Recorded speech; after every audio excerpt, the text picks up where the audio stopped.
এখন এই বৈরাগীবাদ যা শুরু হয়েছে, বৈরাগীবাদে আরো ধর্ম নষ্ট হচ্ছে। একাদশী 3 দিনও হয়, আজকে 2 দিন না 3 দিনও হয়।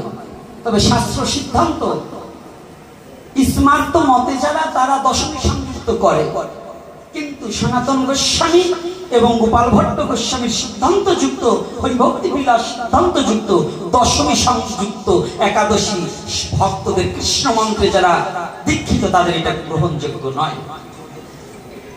যদি গ্রন্থ দেখতে চায় আমরা দেখিয়ে দিতে পারবো। 2 দিন না 3 দিন হয়। আর একটা কি মত আছে, ওই আমার বাগিটা বলে দিয়েছে, নিম্বার্ক মত। এই মত 3টা আছে, কিন্তু 3টাই একাদশী হবে না এটা আমি বলবো না, হবে না এটা আমি বলবো না। তাহলে যে পদ গ্রাহ্য করে যায় মহাজন, আমাদের মহাজন যেটা বলেছে আমরা সেটাকে প্রাধান্য দিচ্ছি।